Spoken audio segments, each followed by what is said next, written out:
નમસ્કાર દર્શક મિત્રો, આપ જોઈ રહ્યા છો i7 ન્યૂઝ ગુજરાતી। હું છું પાયલ બામભણિયા। તો જોઈએ આજના મહત્વના સમાચારમાં।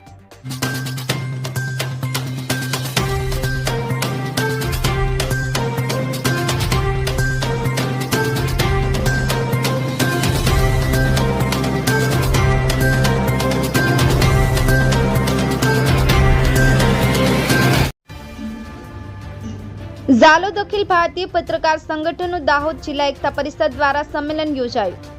મળતી માહિતી મુજબ તારીખ 13/5/2024 સોમવારે ઝાલોદ તાલુકાના લીંબડી ખાતે કામધેનુ હોટલમાં અખિલ ભારતીય પત્રકાર સંગઠનની દાહોદ જિલ્લા પત્રકાર એકતા પરિષદ દ્વારા સંમેલન યોજાયું, જેમાં ગુજરાત રાજ્ય પત્રકાર પરિષદના પ્રમુખ શ્રી લાભુભાઈ કાતરોડિયા અને અન્ય હોદ્દેદારો ઉપસ્થિત રહ્યા અને પત્રકારોના હક અને અધિકારીઓ તથા સલામતી માટે સરકારમાં 14 માંગણીઓ કરવામાં આવી છે, તેમાંથી 9 માંગણીઓનો સરકાર દ્વારા સ્વીકાર કરવામાં આવ્યાની વાત કરવામાં આવી।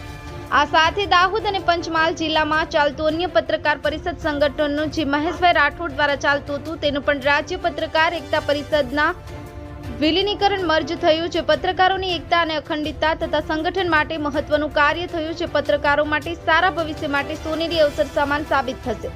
અંતે કાતરોડિયા સાહેબના શબ્દોમાં કહીએ તો અન્ન ભેળા તેના મન ભેળા મુજબ સૌ મહેમાનોની સાથે હાજર પત્રકારો ભોજન કરી છૂટા પડ્યા। સંવાદદાતા દીપસિંહ બારૈયા સાથે બ્યુરો ચીફ કાળુભાઈ ડામોની સાથે cameraman sensing Bariya, i7 news Gujarati, Ramesh સત્યની સાથે। લાઈક કરો, શેર કરો, સબસ્ક્રાઇબ કરો i7 ન્યૂઝ ગુજરાતી।